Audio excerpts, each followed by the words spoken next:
What's going on, everyone? I'm just a typical, average American here today to react and continue learning about surprising differences between the UK and the US. Part 2. If you haven't seen Part 1, feel free to go check that out or stay right here in Part 2. Perfectly fine as well. But in Part 1, we basically started watching this American who started listing all the random, weird things she has noticed that are different between her time living in the US and now her time living in the UK. All the things that have stuck out to her as different. And some of those things have been very, very random and include keyboards.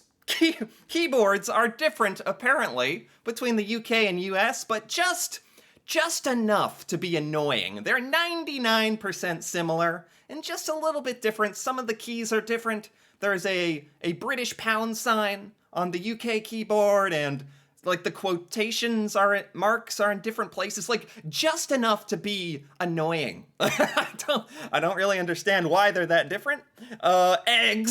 Eggs. My God. Never in all my days on Earth did I think I'd be so shocked by eggs, but apparently in the UK, according to this American, they are brown. Brown eggs in the UK. I'm still wrapping my head around that one. Couponing. Man, these are hilariously random, unique differences, I swear. I've been loving this series so far. Couponing is apparently something Americans do. I just kind of figured the rest of the world was on board with the coupons. Apparently not in the UK.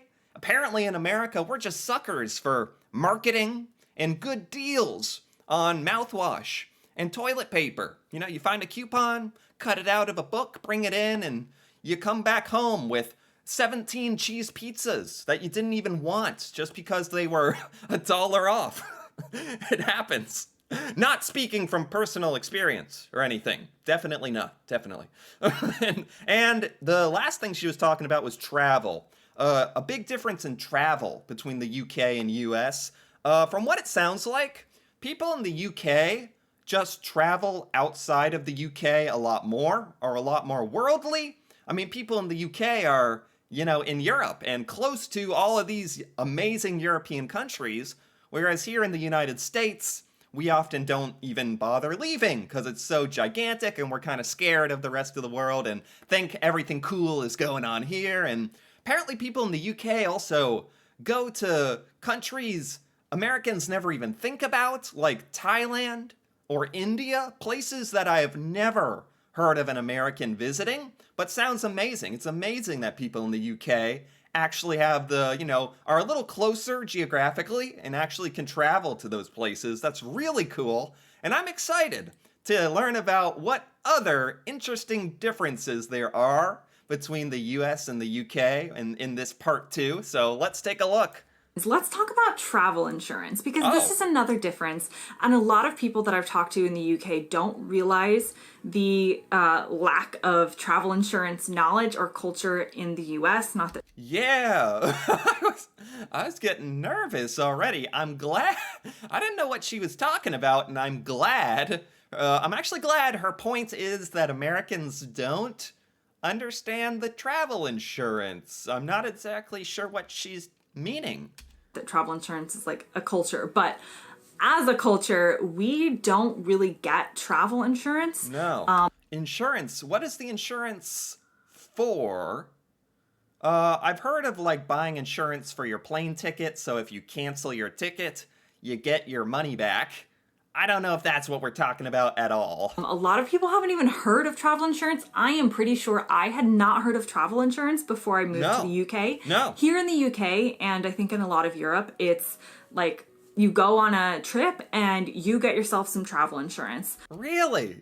This is just a normal part of travel life in the UK?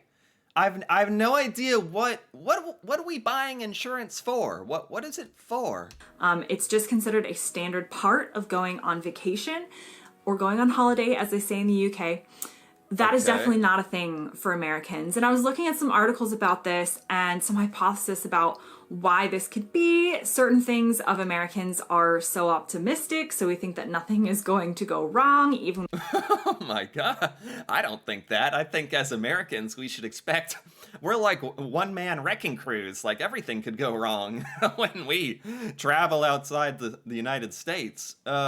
Is this insurance if you happen to damage something when you're on holiday or vacation? If you hurt somebody, God forbid, hurt somebody or damage something, this is insurance that pays for it, or I don't know what else it would be for.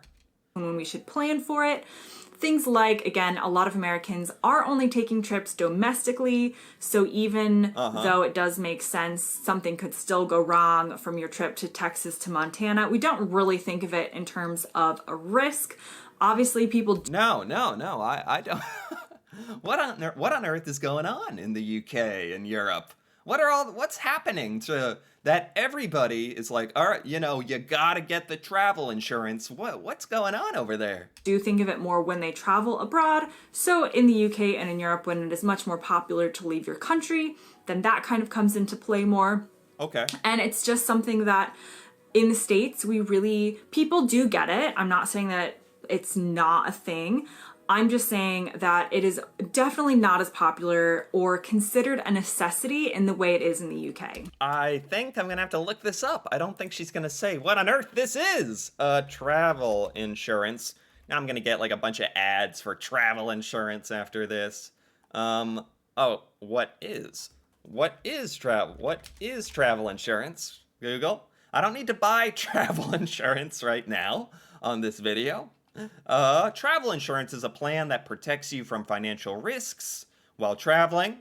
It can cover missed connections, delayed luggage, serious issues like injuries and major illness, last minute cancellations. That's the one I've heard of that. Cancellations.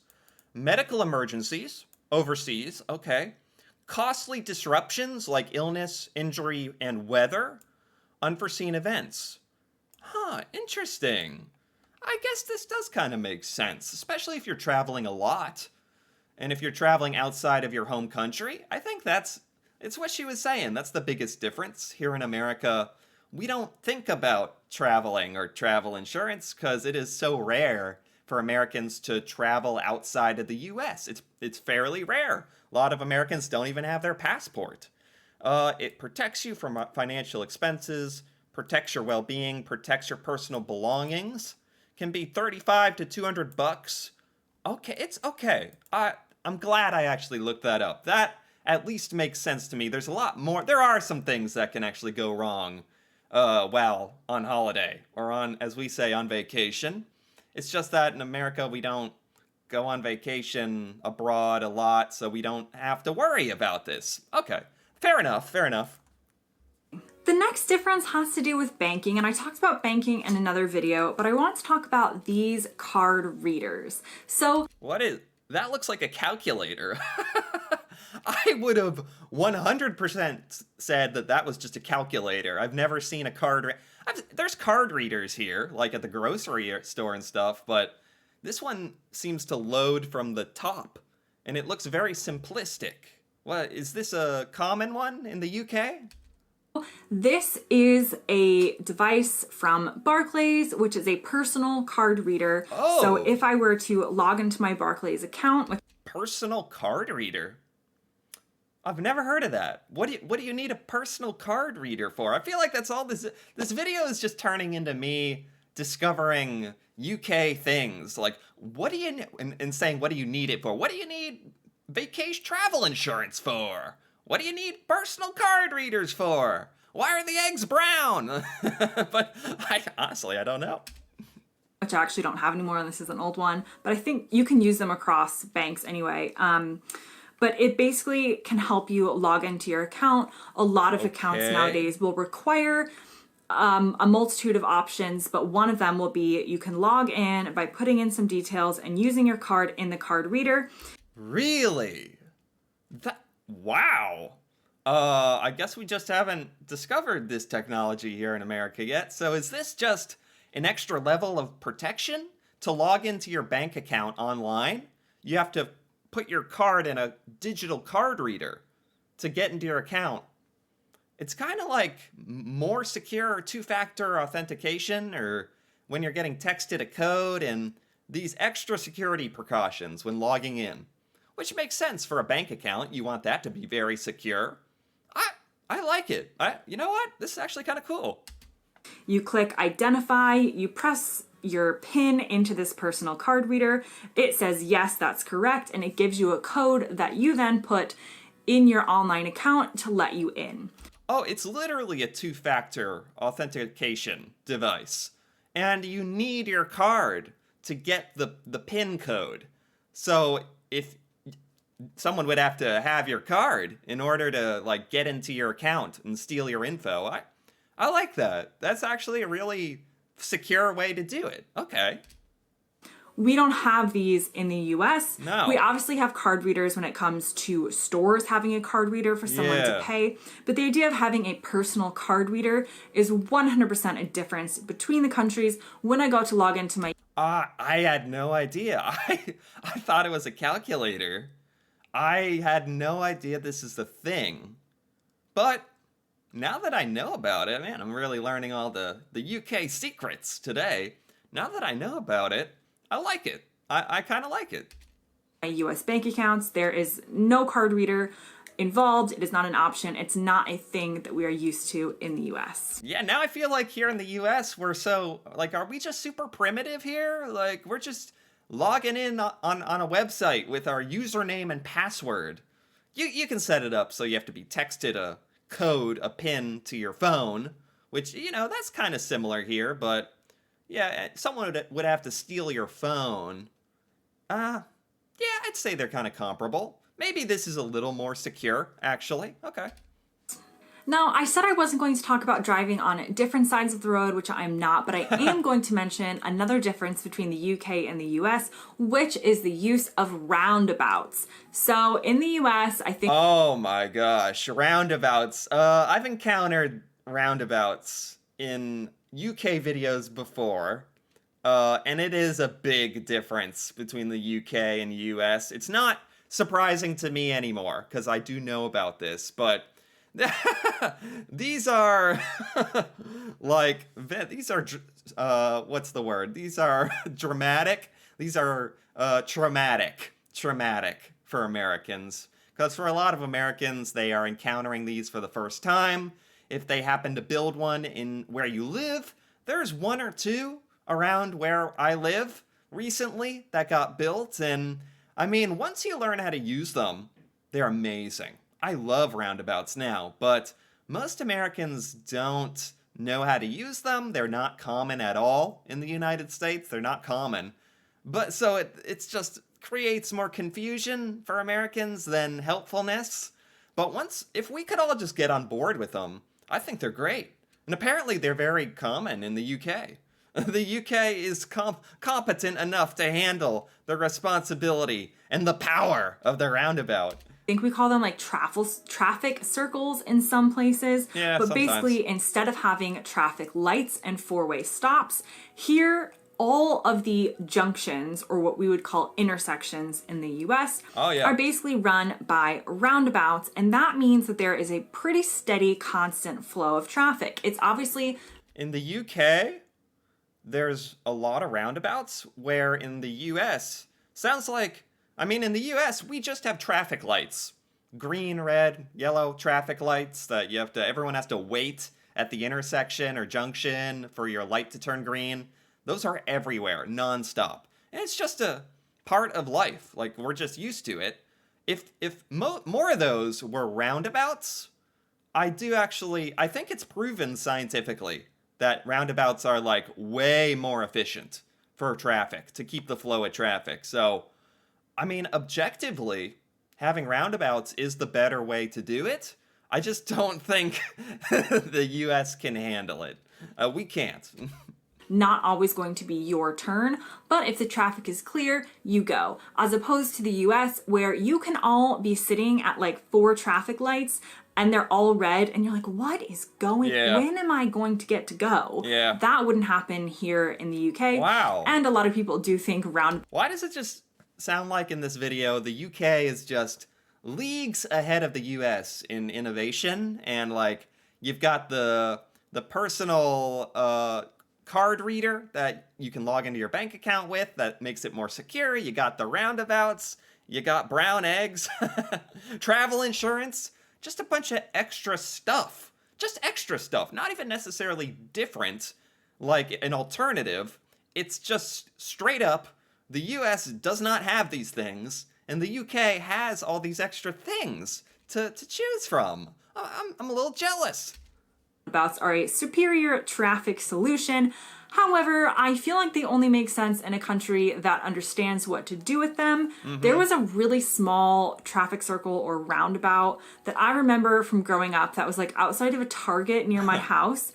And nobody had a single clue of what to do with it. People just drove straight over the middle. Seriously, that's the problem, is Americans just don't know what to do at these things. That's they'd probably cause more accidents here than the helpfulness they would provide. Thinking that it was kind of just there for fun if you wanted to. So if roundabouts, and I do know that there are places in the US with roundabouts, but if they were to become more a part of a country's traffic patterns, we definitely have to do some education for the Americans, because we are just... Oh my gosh, there'd have to be a nationwide like education, like mandatory like video everyone has to watch. Everyone would have to take a new driving test, which if they just taught us at roundabouts as children or when we learned to drive, there'd be no problem.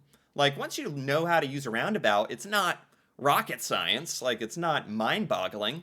So man, I actually wish we could in some alternate universe have more of these. We'd get places faster. Not used to that kind of traffic system. I also feel like roundabouts really make sense in a country where you don't have a gridded system. The roads are just all over the place, weaving in and out. And so putting in a roundabout, I think, is probably a little bit easier than dealing with in the US, especially where I'm from. Maybe not so much in the Northeast, but in a lot of places in the West and in the South, we have just straight gridded lines that intersect each other. And so we kind of think of the four-way traffic light system making more sense. Yeah. Maybe in big cities, like traffic lights probably make sense in major cities, just to slow everything down on purpose almost. But America is so big and open and so gigantic with so many highways, and roundabouts could really be like actually a gigantic time saver for us if only we could have the responsibility of using them. But I don't think it's going to happen anytime soon. The last difference I have to talk about is the difference between American and British sensibilities about plants and garden center. So hear me out. Plants? Gardens? Garden centers? Is there a big difference between American and UK sensibilities about plants? Like our relationship to plants? What is the UK's relationship to plants? So here in the UK, they have what they call garden centers. And this is basically a place that you can buy plants like garden decor or gardening supplies, but also there tend to be other things sold there. So having garden center, that I kind of understood what that meant. I wouldn't say that's a dedicated thing here in America. A lot of times at home improvement centers like Lowe's or Home Depot, they have, or Walmart even, they have a garden section, a garden department that's part of the store. But this sounds like, are garden centers like a dedicated gardening supply type of business by the sound of it? That sounds more like a UK thing. It's not quite like that here in America. A gardening center, they usually have like a cafe that serves lunch and snacks and tea. There can also... Wait, what? No. We don't have anything like this.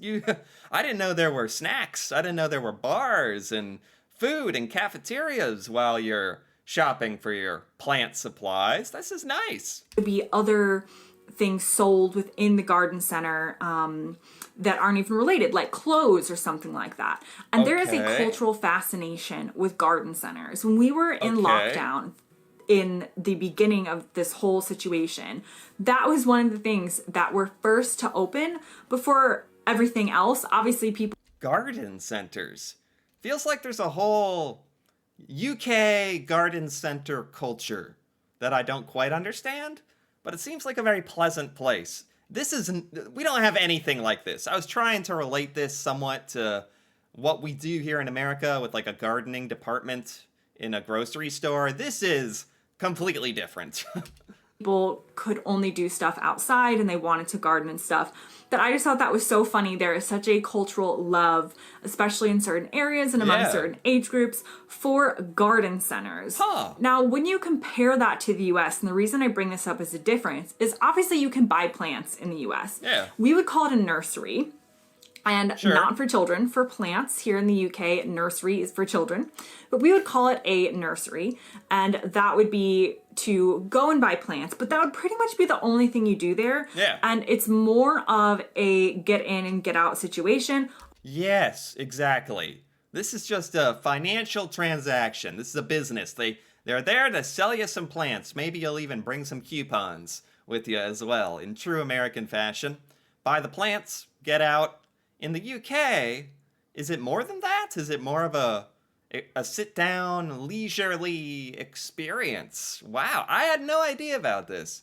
Obviously, you might explore, kind of walk around a little, but there's usually not going to be anything else to do. It's a place to buy plants. Yeah. And there's no sort of cultural love for Yeah. nurseries. Right. They're just places to buy plants. We also have Really? This is so fascinating.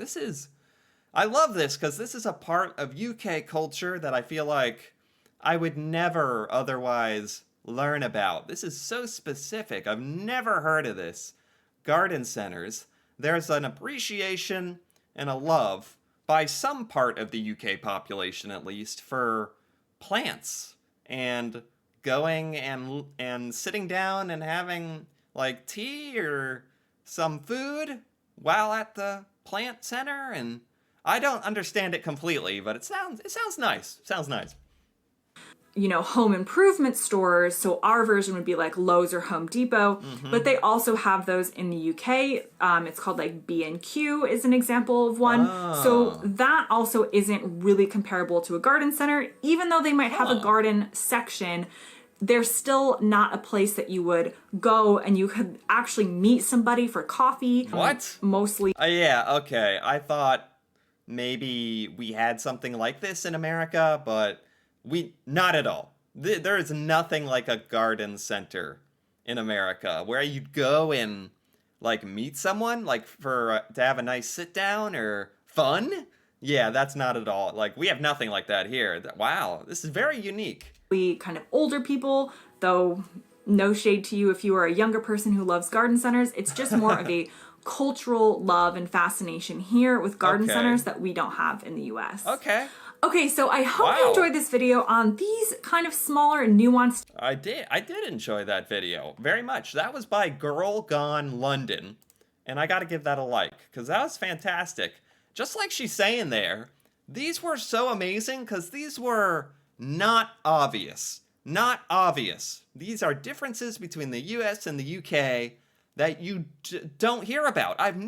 You literally have to be a person who is from the UK and moved to the US, or an American who moves to the UK, like she is, to even have any concept of these things, because they're so random, so like unique and particular, that I've never heard about them ever before, and I love that. I love that this was unique, amazing differences in the UK that I've never heard of, and these were, some of these were just funny. Some were shocking.